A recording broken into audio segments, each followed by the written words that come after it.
بسم اللہ الرحمن الرحیم۔ السلام علیکم ورحمۃ اللہ وبرکاتہ۔ معزز سامعین، یہ کاشان بصیرت کا آڈیو بک سیشن ہے اور ہم اس پلیٹ فارم سے جو کتاب پڑھ رہے ہیں اس کا نام ہے نقوش عصمت، اور یہ آج آڈیو نمبر 27 میں ہم مل کر یہ جہاں تک پچھلی آڈیو میں ہم نے پڑھا تھا امام حسین علیہ السلام کے حوالے سے،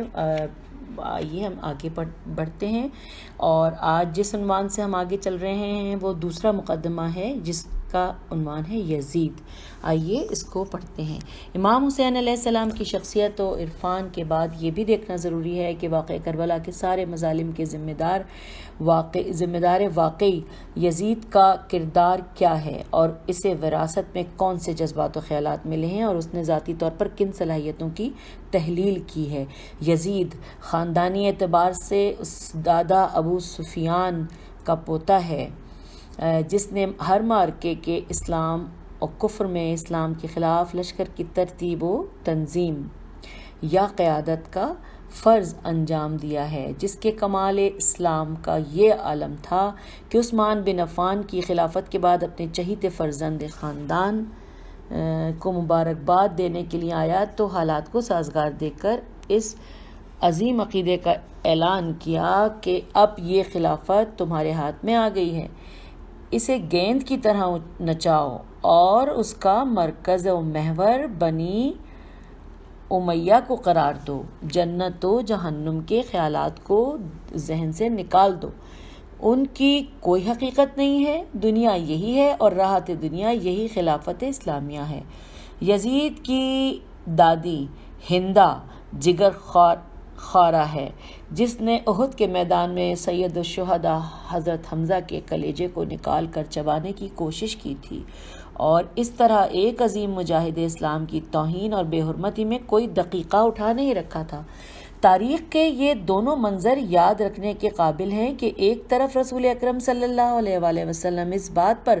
آنسو بہا رہے ہیں کہ حضرت حمزہ کی لاش پر رونے والی عورتوں کا مجمع نہیں ہے، اور دوسری طرف ہندہ جشن منا رہی ہے کہ لاش کے اجزاء جدا کیے گئے اور ان کے کلیجے کو منہ میں لے کر اپنی دیرینہ تمنا پوری کی گئی، اور گویا تحریک اسلام سے انتقام لیا گیا۔ یزید کا باپ معاویہ جسے اسلام کے ایک نامور حکمران نے کسریٰ العرب کا لقب دیا تھا، اور جس کی خلافت ہر مکتب خیال میں ملوکیت اور شہنشاہی خیال کی جاتی ہے، اور جس کے بارے میں خود سرکار دو عالم صلی اللہ علیہ وآلہ وسلم نے فرما دیا تھا کہ خلافت کے بعد بدترین ملوکیت کا دور آنے والا ہے جس میں کسی انسان کی جان، مال اور آبرو محفوظ نہ رہے گی۔ معاویہ فتح مکہ میں مسلمان ضرور ہو گیا تھا، لیکن اس اسلام کی حقیقت سرکار دو عالم کے اس فقرے سے واضح ہوتی ہے کہ آپ نے ایسے تمام افراد کو تلقن کہہ کر معافی دی تھی، اور یہ ایک سند ہے۔ تلقا تو میں آپ کو ہجے کر کے بتاتی ہوں، توئے لام قاف الف اور بعد میں حمزہ، تلقا کہہ کر معافی دی تھی، اور یہ ایک سند ہے کہ ان کا شمار اشراف میں نہیں ہے، آزاد کردہ افراد میں ہے، اور اسی لیے خانوادہ رسالت نے مختلف مواقع پر یزید اور معاویہ کے بارے میں اس لفظ کا استعمال کر کے انہیں ان کی حقیقت سے باخبر کیا ہے۔ معاویہ کا میدان صفین میں نفس رسول سے مقابلہ کرنا اور موقع پاتے ہی لشکر علی کے لیے پانی بند کر دینا، اصحاب رسول کو قتل کرا دینا، خلیفہ اول کے فرزند کی لاش کی بے حرمتی کرنا، خلیفہ سوم کی کسی طرح کی امداد نہ کرنا، اور مدینے کے باہر لشکر کو روک کر ان کے قتل کا انتظار کرنا، اور ان کے لیے ایک مشک آب کا بھی فراہم نہ کرنا، اس بات کی دلیل ہے کہ یہ کفر و شرک کا وہ بقیت السلف ہے جس کے دل میں کسی کی ہمدردی نہیں ہے، اور یہ نہ مکتب خلافت کی اہمیت کا قائل ہے اور نہ مکتب امامت کی، اور کھلی ہوئی بات یہ ہے کہ جو شخص اپنے خاندان کے خلیفے کا لاوارثی کے عالم میں بھوکا پیاسا قتل ہو جانا گوارا کر سکتا ہے اور خود اپنے ہی خاندان کے چشم و چراغ پر رحم نہ کرتا ہو، وہ دنیا کے کسی انسان پر کیا رحم کر سکتا ہے اور اس کے فرزند سے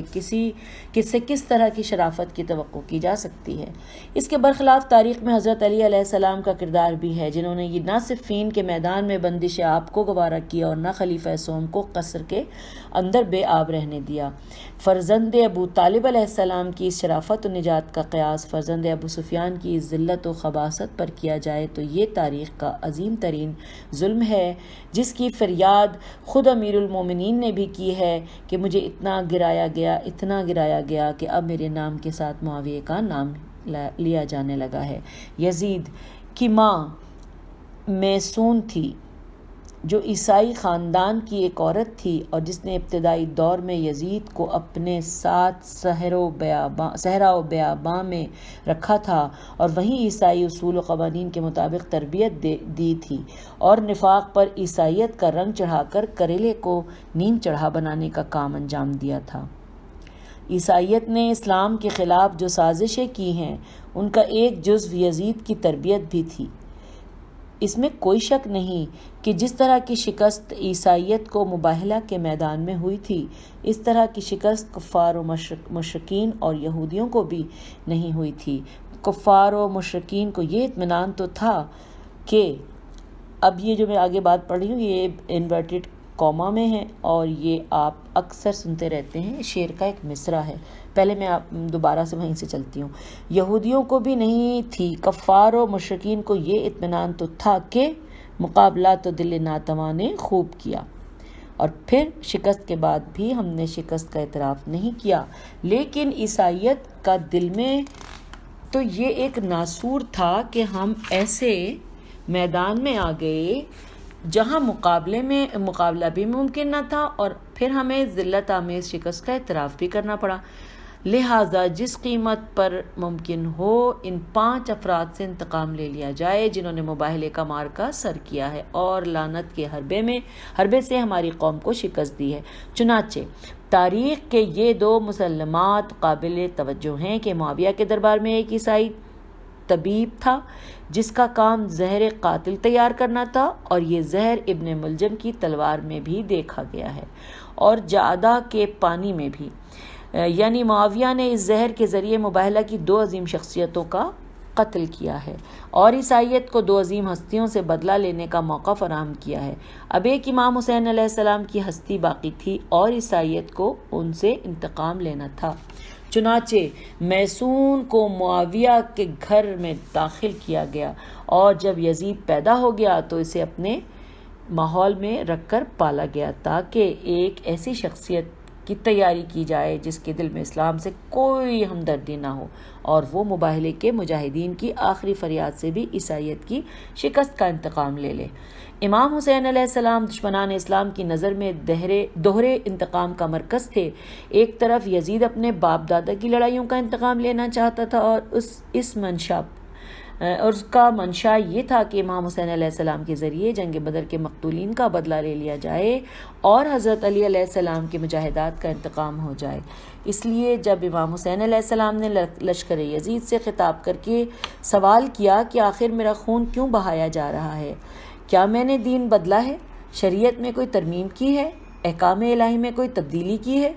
تو سب نے بیک زبان جواب دیا کہ ہمارے دل میں آپ کے باپ علی علیہ السلام کا بغض ہے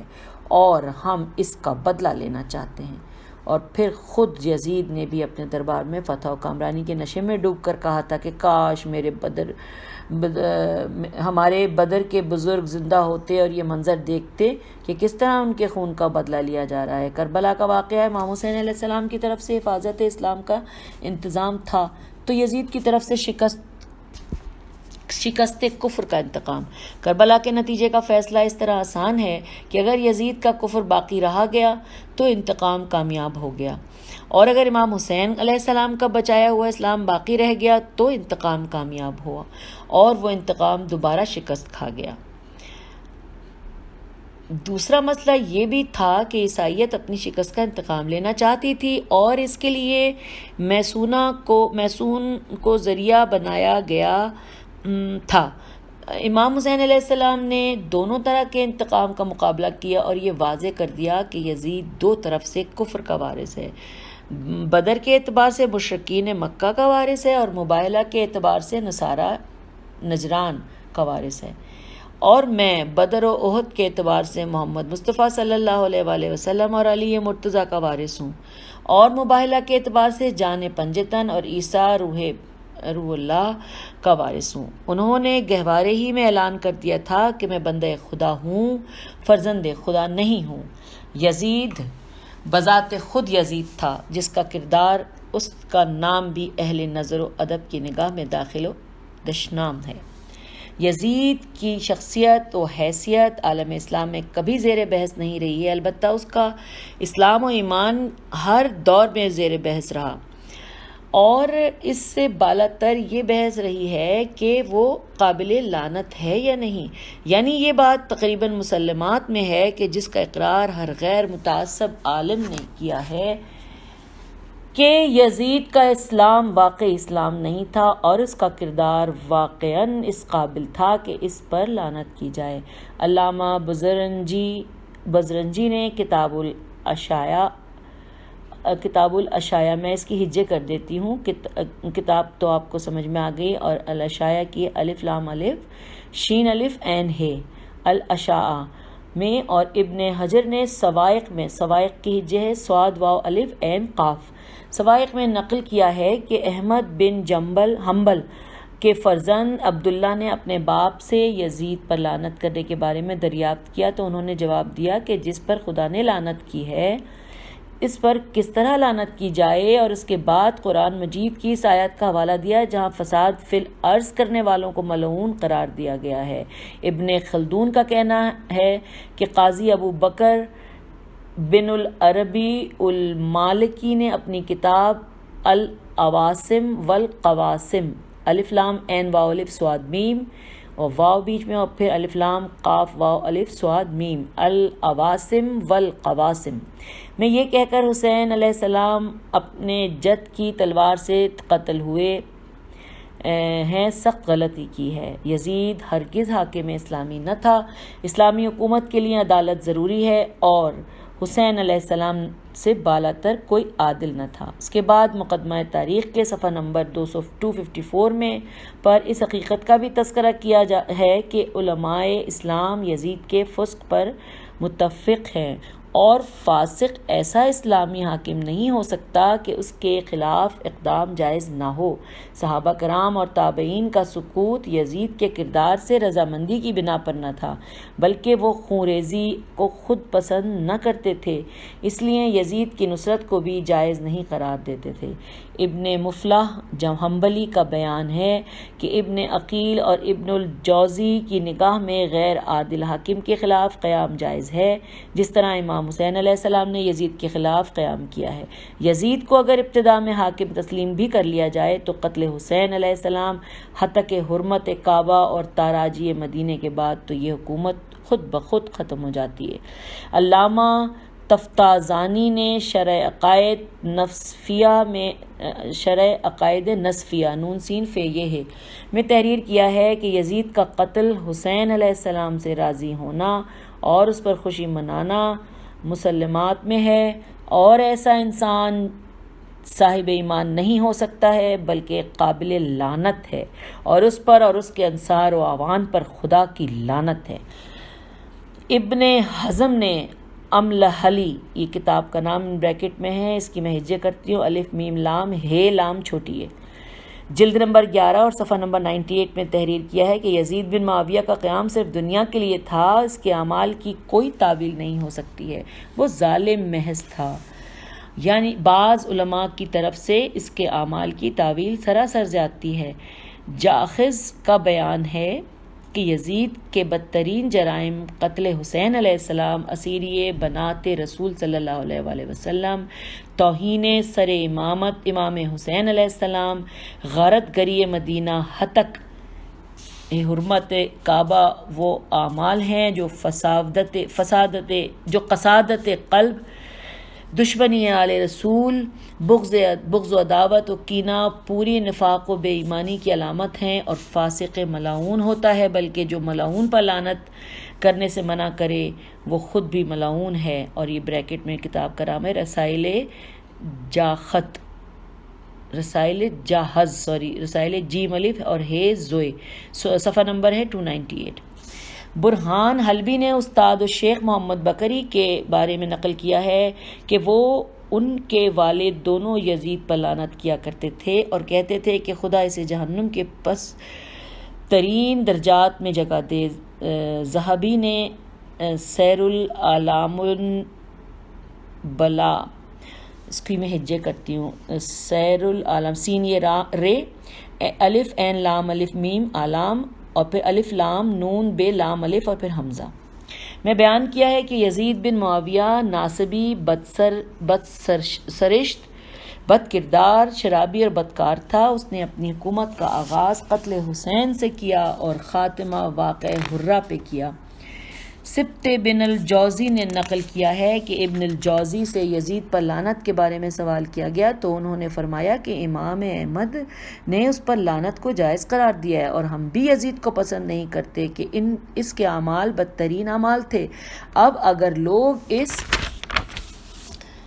ناپسندیدگی کی پر راضی نہیں تو ٹھیک، ورنہ ہم بھی صریحاً لعنت کرتے ہیں۔ اور بریکٹ میں کتاب کا نام ہے مراعات الزمان، جلد نمبر 8، صفحہ نمبر 496۔ ان تمام بیانات سے صاف واضح ہو جاتا ہے کہ انصاف پسند علماء اور مورخین نے ہر دور میں یزید کو کافر یا منافق یا قابل لعنت تسلیم کیا ہے، اور کوئی اس کے اعمال کردار سے اتفاق نہیں کر سکا ہے۔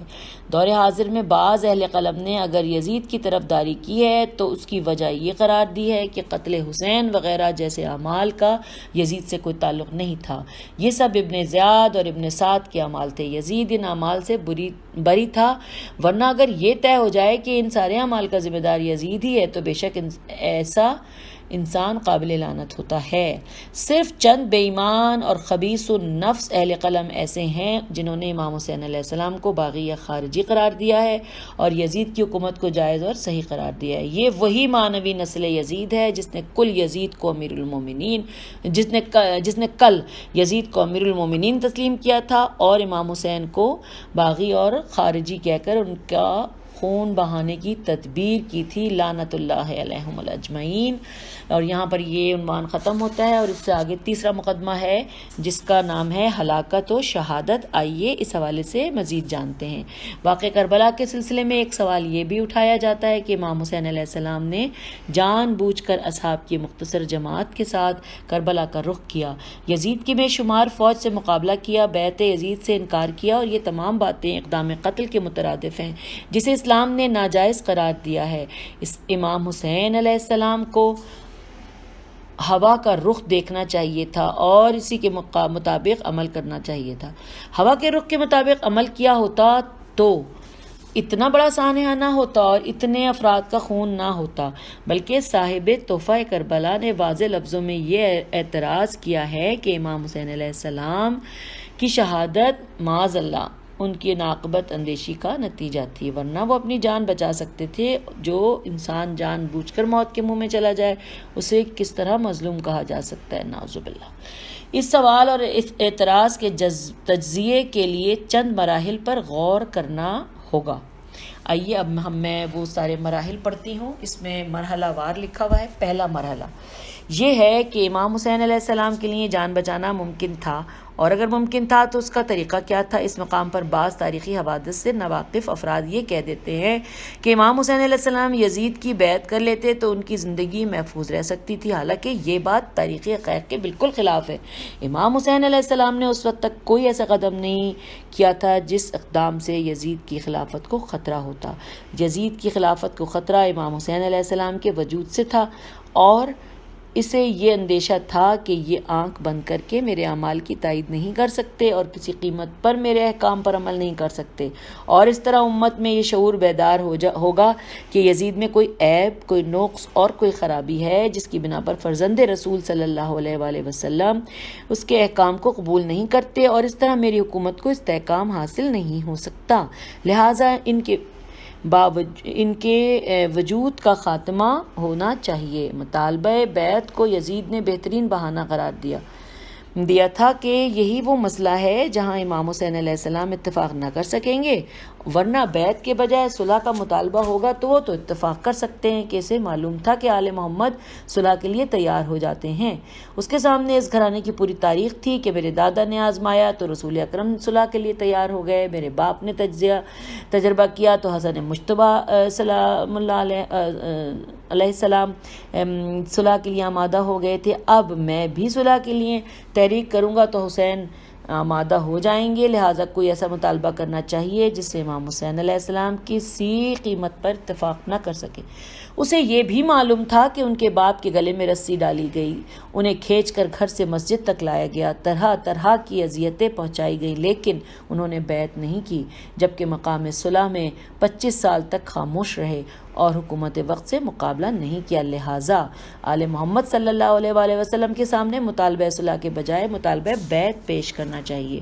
اور اس کے ذریعے ان کی زندگی کا خاتمہ کر دینا چاہیے، نعوذ باللہ۔ جیسا کہ خود امام حسین علیہ السلام نے اپنے بیانات میں ارشاد فرمایا تھا کہ میں کسی جانور کے سوراخ میں بھی پناہ لے لوں گا تو وہ مجھے نکال کر قتل کر دیں گے، انہیں میری زندگی گوارا نہیں ہے اور یہ میرے وجود کو خطرہ تصور کرتے ہیں۔ دوسری بات یہ بھی ہے کہ اگر یہ فرض کر لیا جائے کہ بیعت سے جان بچ سکتی تھی تو بنیادی سوال یہ ہے کہ کیا بیعت امام حسین علیہ السلام کے لیے ممکن تھی، اور کیا اسلام ہر راستے سے حفاظت نفس کی اجازت دیتا ہے، چاہے اس سے خود اس کی بربادی کا سامان فراہم ہو جائے؟ اس سوال کا تجزیہ علماء مفکرین نے 2 راستوں سے کیا ہے، امام حسین علیہ السلام کی ذاتی کمالات اور نسبی کرامات وغیرہ کے اعتبار سے کہ کیا یہ خصوصیات اس امر کی اجازت دیتے ہیں کہ امام حسین علیہ السلام بیعت کر لیں جس کے باپ نے ایک لمحے کے لیے یزید سے غنیمت حکام کی بیعت نہیں کی ہے، جس کے باپ نے ایک دن کے لیے یزید کے باپ کی بیعت کا ارادہ نہیں کیا ہے، اور وہ یزید جسے بدترین انسان کی بیعت اور کیا ہے وہ یزید جیسے بدترین انسان کی بیعت کر سکتا ہے؟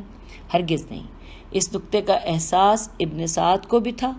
کہ اس نے اپنے حاکم کو آخری اطلاع نامہ میں تحریر کیا تھا کہ امام حسین علیہ السلام کے نسبی خصوصیات انہیں بیعت کرنے کی اجازت نہیں دیتے ہیں۔ دوسرا راستہ شریعت کے احکام و قوانین کا ہے کہ کیا اسلامی قوانین کی روشنی میں ایسے انسان کی بیعت جائز تھی جو حرام محمد کو حلال اور حلال محمد کو حرام بنا دے، قانون الہی کا مذاق اڑائے اور سر دربار شراب پیے، سوتیلی ماں بہن سے زنا کو جائز قرار دے اور دربار عام میں یہ اعلان کرے کہ دین و آئین فقط بنی ہاشم کا کھیل ہے، ورنہ نہ کوئی وحی آئی اور نہ کوئی خبر نازل ہوئی ہے۔ قرآن اور سنت میں کوئی ایسی دلیل نہیں ہے جو عام مسلمان کے لیے بھی اس کی بیعت کو جائز قرار دے سکے۔ بیعت کے قواعد و قوانین معین ہیں، ان میں فاسق و فاجر کی اطلاع کا بھی امکان ہے۔ بیعت تو بہت بڑی بات ہے، لہٰذا اس نقطۂ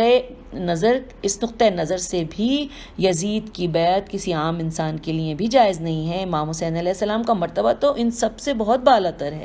لہٰذا یہ تصور کہ امام حسین علیہ السلام بیعت کے ذریعے اپنی زندگی کا تحفظ کر سکتے تھے، تاریخ اور شریعت دونوں سے بے خبری کا نتیجہ ہے۔ نہ تاریخ اس بات کی شہادت دیتی ہے کہ یزید کا منشاء حقیقی صرف طلب بیعت تھا اور وہ بیعت کے بعد اذیت و آزار سے دستبردار ہو سکتا تھا، اور نہ شریعت اسلام کے قوانین کے اعتبار سے امام حسین علیہ السلام کے لیے یہ جائز تھا کہ وہ یزید جیسے فاسق و فاجر انسان کی بیعت کر لیتے۔ امام حسین علیہ السلام تو کسی عظیم ترین انسان کی بھی بیعت نہیں کر سکتے تھے، وہ خود اپنے دور کے ہر انسان سے عظیم تر اور ان سے بالا تر کوئی نہیں تھا۔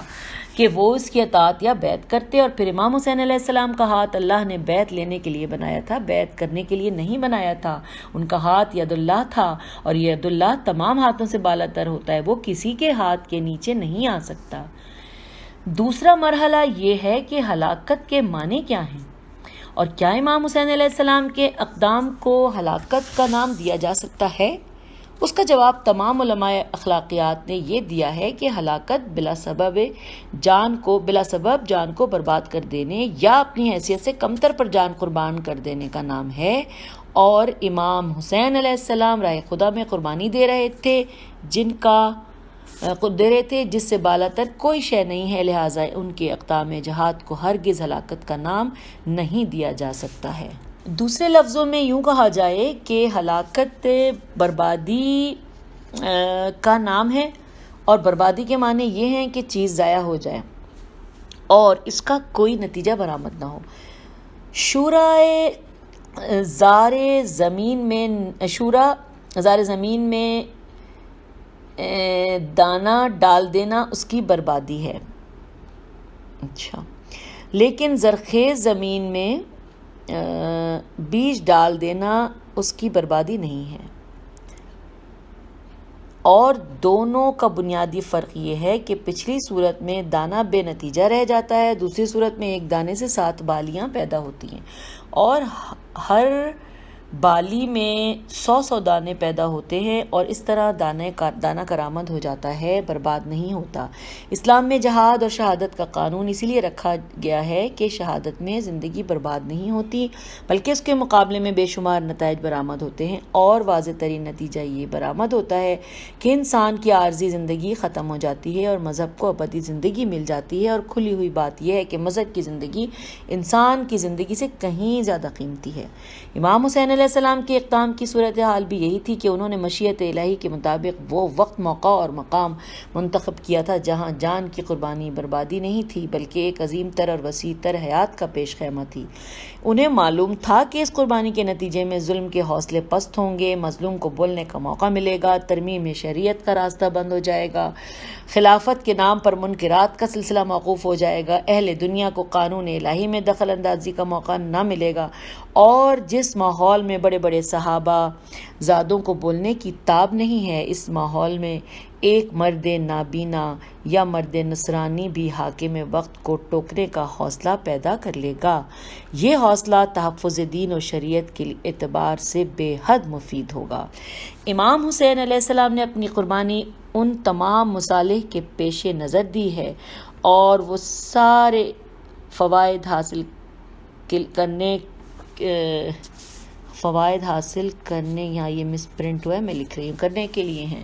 جو ایک شہادت سے حاصل کیے جاتے تھے۔ اسلام کو حیات جاویدانی دے دی ہے، شریعت کو تحفظ فراہم کر دیا ہے، قرآن کو سربلند کر دیا ہے،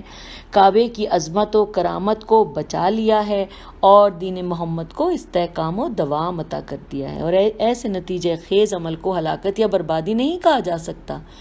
اب آئیے تیسرا مرحلہ دیکھتے ہیں۔ تیسرا مرحلہ یہ ہے کہ کیا انسان کے لیے تمام صورتوں میں جان، مال، آبرو کی حفاظت واجب ہے، یا بعض حالات میں ان کی قربانی بھی ضروری ہے؟ کھلی ہوئی بات یہ ہے کہ اس مسئلے کو عقلی طور پر طے کیا جائے تو عقل واضح فیصلہ دیتی ہے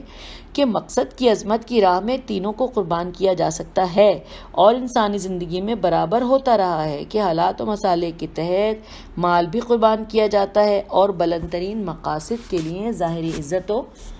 وجاہت بھی قربان کی جاتی ہے، اور واقعی مفاہیم و اقدار کے لیے جان کی بازی بھی لگا دی جاتی ہے۔ کون عقل مند ہے جو اس حقیقت سے انکار کر دے گا، اور کون سا باشعور ہے جو اپنی زندگی میں اس قانون پر عمل درآمد نہیں کرتا ہے؟ شرعی اعتبار سے بھی جان و مال، آبرو تینوں رب العالمین کا عطیہ اور اس کی امانتیں ہیں، لہٰذا انہیں دونوں راہ میں صرف کرنا جائز ہو تو خود صاحب مال ہی اگر مخصوص انداز صرف کا مطالبہ کر دے تو صرف کر دینا ہلاکت نہیں ہے، اس سے انحراف کرنا ہلاکت ہے۔ خاصان خدا نے ہمیشہ اسی نقطے کو پیش نظر رکھا ہے کہ جان آفرین کی امانت ہے، مال مالک ملک کی امانت ہے، آبرو رب العزت کی امانت ہے، لہٰذا وہ جس طرح رکھنا چاہے گا اسی طرح صرف کر دیں گے، اس میں ہمارا کوئی دخل نہیں ہے، اور نہ ہماری مرضی کی کوئی قدر و قیمت ہے۔ اور جب یہ بات واضح ہو گئی کہ عقل اور شرع دونوں کے اعتبار سے قربانی ایک ضرورت ہے اور قربانی کو ہلاکت اور بربادی نہیں کہہ سکتے، تو اب صرف اتنا واضح کرنا ہوگا کہ امام حسین علیہ السلام عقل و شرع دونوں کی طرف سے اس قربانی کے لیے مامور تھے، اور انہوں نے عقل و شرع دونوں کے قانون پر عمل درآمد کیا ہے۔ اور یہ مسئلہ تاریخی اعتبار سے انتہائی واضح ہے کہ حالات نے عقلی طور پر وجوب عائد کر دیا تھا، اور سرکار دو عالم صلی اللہ علیہ وآلہ وسلم نے خواب کے ذریعے شریعت اسلام سے کہ اسلام نے تحفظ اسلام کی ضرورت کے ذریعے اس وجوب کا اعلان کر دیا تھا، جیسا کہ خود امام حسین علیہ السلام نے فرمایا کہ میں امت جد کی اصلاح، امر بالمعروف و نہی عن المنکر کے لیے گھر سے نکلا ہوں، اور یہ سب امور اسلام میں واجبات اور اہم ترین فرائض شریعت میں تھے۔ تو سامعین، ہم یہاں پہ روک لیتے ہیں اس آڈیو کو، اور اس کے بعد ہم اگلی آڈیو میں چوتھا مقدمہ پڑھیں گے۔ یہ تیسرا مقدمہ ہم نے یہاں پہ ختم کر لیا، چوتھا مقدمہ ہے، نام آپ کو بتاتی چلوں، انشاءاللہ اگلی آڈیو میں ہم اس کو تسلی سے پڑھیں گے۔ چوتھا مقدمہ ہے فتح و شکست۔ تو آج کی آڈیو، آج کی ریڈنگ، آج کی سماعت آپ لوگوں کی یہاں اختتام پذیر ہوئی۔ انشاءاللہ ہم اگلی آڈیو میں ملیں گے، تب تک کے لیے اجازت دیجیے۔ خدا حافظ، فی امان اللہ۔